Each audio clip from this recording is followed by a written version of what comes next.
Este es el curso Cómo actuar frente a desastres de Aprendamos, una oportunidad para superarnos.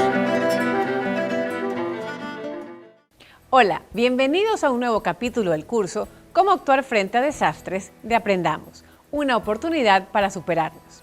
Hoy vamos a tratar dos temas en nuestro programa, las inundaciones y las sequías, calamidades que afectan continuamente a amplios sectores del Ecuador y que nos exigen estar preparados.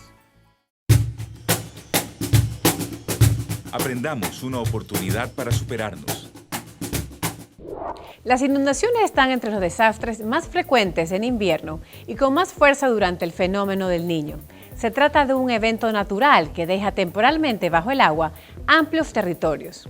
Podemos distinguir dos tipos de inundaciones. Las de desarrollo lento, es decir, cuando el agua toma algunos días en desbordarse de sus cauces, y las inundaciones repentinas, que ocurren en contados minutos, generalmente por lluvias intensas en la parte alta de la cuenca. Una zona que presenta frecuentes inundaciones en temporada invernal es Salitre, en la provincia del Guayas. Para allá fue Alberto y nuestro equipo de realización. ¿Cuál es la situación en Salitre, Alberto? ¿Qué tal? ¿Cómo estás, Jimena? Mira, estoy ahorita en el río Los Tintos. Este río sirve como división entre Salitre y Daule, ¿te puedes imaginar? Y mira, como puedes observar aquí, solo tras unos pocos días de lluvia, el nivel del agua ya casi llega al puente. ¿Puedes observar eso, no? Impresionante. Esto aquí causa inundaciones y eso vamos a ver el capítulo de hoy.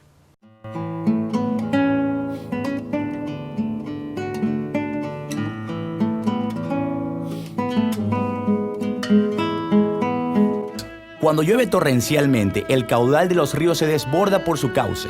Los terrenos planos y bajos se inundan, especialmente aquellos cercanos a las orillas. Hay inundaciones que suelen demorar algunos días, y eso da tiempo para protegerse. Pero hay otras que ocurren en contados minutos, por lo general cuando se producen lluvias fuertes en las partes altas de las cuencas hidrográficas. ¿Y qué es una cuenca hidrográfica? Observemos la hoja de un árbol.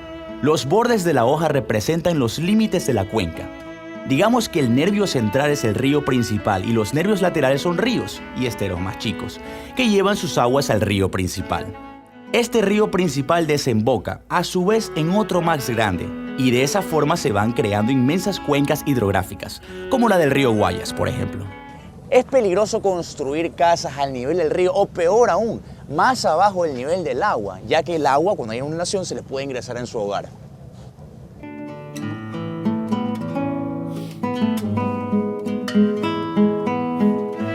¿Qué hacer en estos casos? Hay que vigilar la subida del caudal en la época lluviosa y sobre todo tomar medidas de prevención, como plantar árboles y arbustos de rápido crecimiento en las orillas. Si toca evacuar hay que tener elegido un lugar alto, más seguro para llevar a la familia. Y en general es mejor no construir casas en sitios bajos. Pero si no tiene otra opción, construya la casa sobre pilares, como fueron siempre en el campo costeño.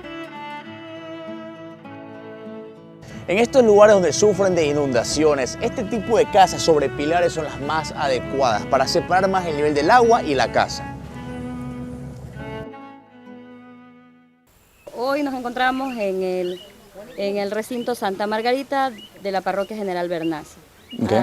Bueno, va a haber una muestra de todo lo que ha ocurrido aquí y con este mensaje queremos hacer conciencia a la gente que no debemos invertir el dinero construyendo casas a la orilla del río porque son zonas de alto riesgo. El agua viene, se lleva cultivos, se lleva animales, se lleva las casas, los enseres. Todos los años ocurren diferentes eventualidades en diferentes recintos. Claro. Porque la gente también construye muros sin una proyección técnica y eso hace que el muro no tenga un desfogue y el agua trepa. Claro, bueno, pero veo personas que ya están tomando algunas medidas de cambio, como veo estas fundas, por ejemplo, para proteger la erosión, supongo. ¿Nos puede explicar para qué sirven estas fundas? Hubo una ruptura, entonces los moradores de aquí del recinto han decidido protegerlo con plástico para la fuerza de la corriente que no destruya el muro y hacerlo rústicamente, aunque este no es lo adecuado, pero ellos tratan de prevenir los riesgos. El muro es donde estamos parados en este momento, sí. Y el muro, sumado al plástico, contrarresta el agua para que no termine de desgastar el muro y no llegue a las casas. Es bueno que los vecinos de cada comunidad echen una mirada a los canales de riego para ver en qué estado están, limpien desagües, afirmen los bordes del río en lugares poblados donde podría causar perjuicios.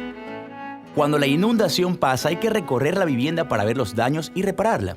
Será muy útil organizar una minga con los vecinos para abrir salidas al agua estancada y de esa forma evitar plagas de mosquitos, transmisores del dengue y el paludismo. Por lo general, una inundación contamina el agua, de manera que en estos casos hay que hervir siempre el agua que vamos a consumir. Las inundaciones temporales que se producen en el Ecuador, en la costa del Ecuador, y aún más con las predicciones de cambio climático que van a ser más frecuentes y también más violentas, necesitan obligatoriamente que los campesinos, que las comunidades rurales, que habitan en las poblaciones pequeñas, que están con un nivel muy deficiente de altura sobre el nivel del mar, vuelvan a la tradición, es decir, casas elevadas. No hay más solución, no se puede, o transferirse a lugares altos donde no llegue la inundación, cosa que es bastante difícil.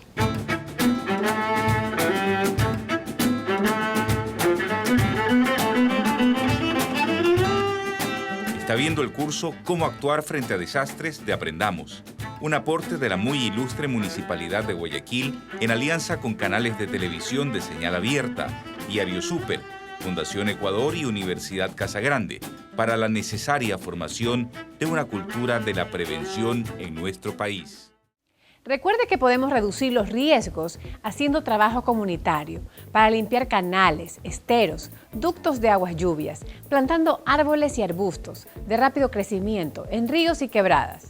Sus raíces forman una red que amarra las orillas y absorben humedad. Además, como en cualquier otra emergencia, elija un lugar seguro para refugiar a su familia mientras pasa la inundación. El uso abusivo de los recursos naturales es una de las razones para que aumente la temperatura del planeta. Sin ir muy lejos, en los últimos años, el agroecuatoriano ha visto alterado su calendario de producción debido a que las temporadas lluviosas y secas ya no tienen el mismo patrón. Ahora son más cortas e intensas, algo que debe alertarnos. Tenemos en línea el ingeniero Rodney Martínez, investigador de cambio climático. Ingeniero, ¿qué consecuencias concretas está teniendo en el agro el aumento general de la temperatura? La tendencia a la irregularidad de las estaciones, es decir, entre estación húmeda o lluviosa y estación seca, esa irregularidad no solo que se va a mantener, sino que va a aumentar en el tiempo. Y eso es algo importante que deben recordar los agricultores. Los agricultores que están dependiendo exclusivamente del ciclo de las lluvias tienen que necesariamente cambiar su forma de obtención y gestión del agua. Caso contrario, los procesos de impacto en el sector agrícola van a seguir siendo cada vez más drásticos. Entonces, ese inicio de estación de lluvia o ese término de estación de lluvia o la forma como se va desarrollando la estación invernal va a ser cada vez más irregular. Por un lado. Por otro lado, la distribución de la lluvia a lo largo de la estación invernal también va a cambiar. Entonces vamos a tener cada vez más frecuencia de lluvias intensas y de corta duración, que pueden generar alto impacto en el sector agrícola, inundaciones, pérdidas de propiedad e inclusive amenazar a la vida humana. Estos eventos extremos van a seguir siendo frecuentes y van a seguir siendo alternados con periodos en cambio de receso de lluvias o veranillos. Si antes teníamos 1 o 2 veranillos por estación, hay mucha posibilidad de que tengamos más veranillos por estación y de que estos veranillos sean más prolongados. ¿Y cuál sería la forma más adecuada para manejar esta situación? Entonces, eso implica que el sector agrícola y la comunidad en general tiene que prepararse para almacenar el agua que le permita seguir en su actividad durante estos periodos de receso.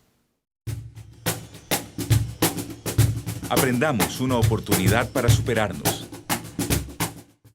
Durante la época de lluvias, y en especial después de una inundación, el entorno se convierte en caldo de cultivo para diferentes enfermedades, básicamente por la proliferación de insectos, especialmente mosquitos, que propagan la malaria y el dengue. También son comunes las diarreas y las afecciones a la piel. Una vez más, la prevención es la clave. Aprendamos algunas técnicas básicas para proteger nuestra salud en caso de inundaciones en ambientes húmedos y calurosos como los nuestros. El mensaje que vamos a dedicar hoy a ustedes es la prevención en estas enfermedades que se pueden desencadenar cuando tenemos estos desastres climáticos. ¿Cuáles son estas enfermedades? Son las enfermedades que se transmiten por medio del agua, por ejemplo, o las enfermedades que se transmiten por medio de vectores, como cuáles, como los insectos o los mosquitos. Hablemos específicamente de las enfermedades que son transmitidas por el agua. ¿Cuáles? El cólera, la salmonelosis, la tifoidea. ¿Qué es lo que debemos hacer para prevenirlas? En toda enfermedad lo principal y vital es la prevención, porque una vez que ya estamos enfermos, pues ya solamente nos queda tratar la enfermedad.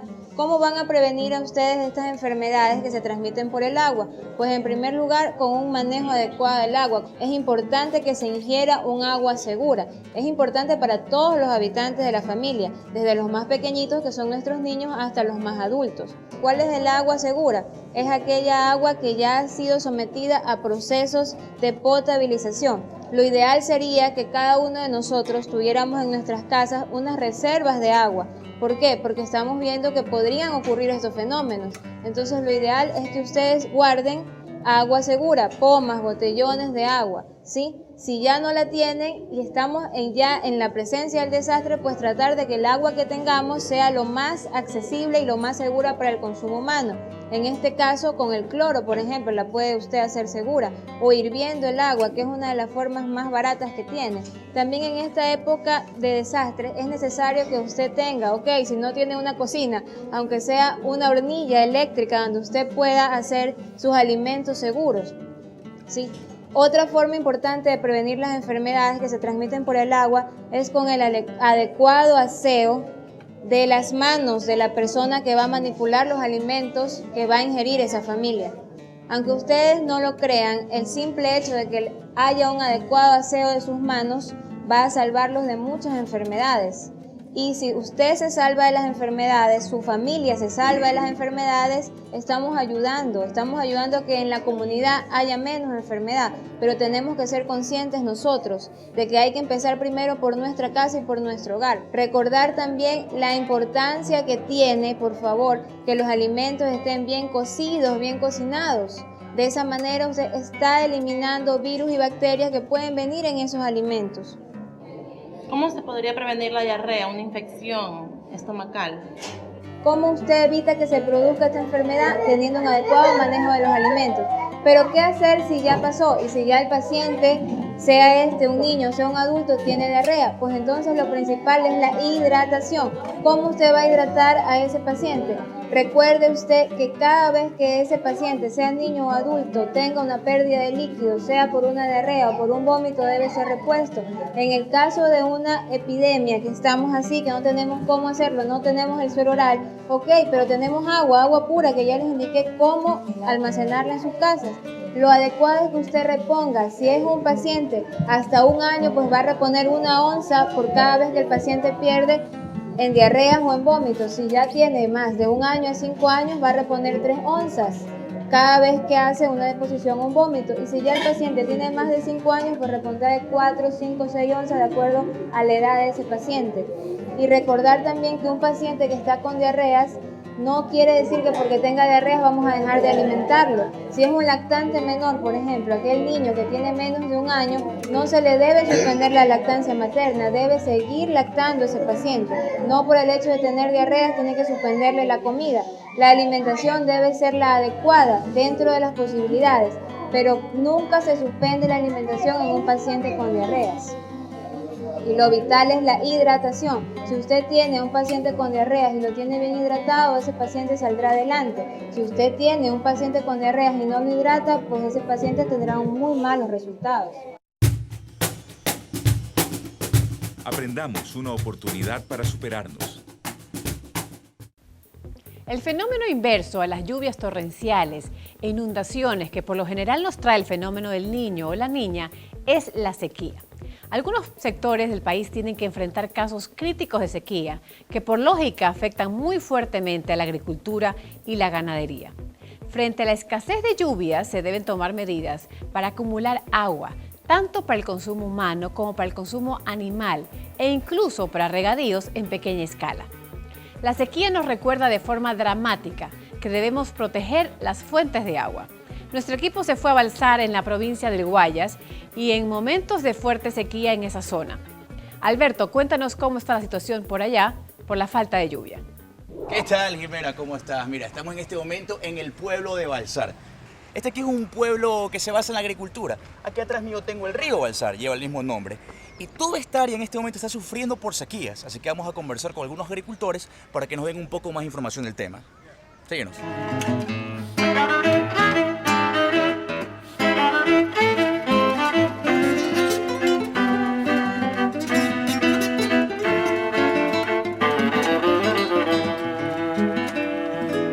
Todo esto aquí iba a ser un campo de maíz.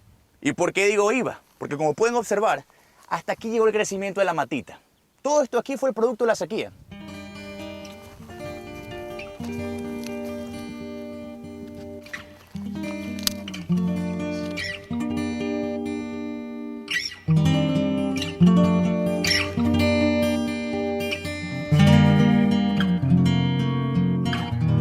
Jimena, bueno, realmente da pena ver la tierra así.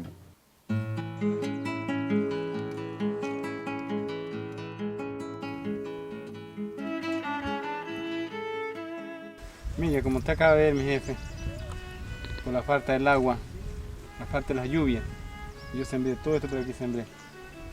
Pero así como usted ve, la planta se ha quedado chiquita por falta del agua, por falta de la lluvia, no tenemos cómo regar.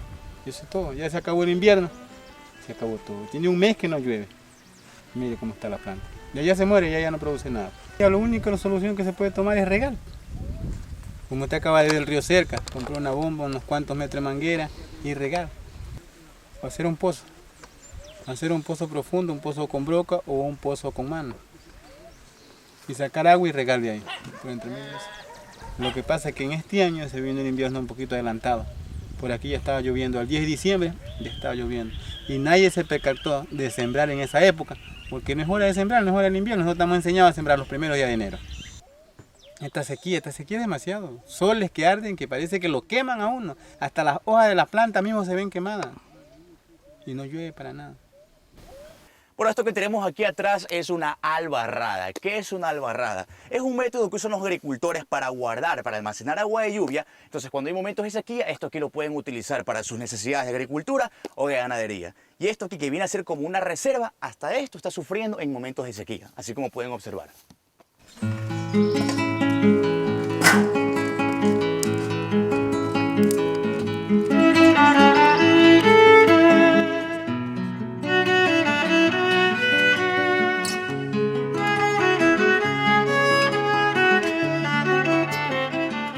Alberto, como veníamos conversando, le venía enseñando los desastres que le enseñé.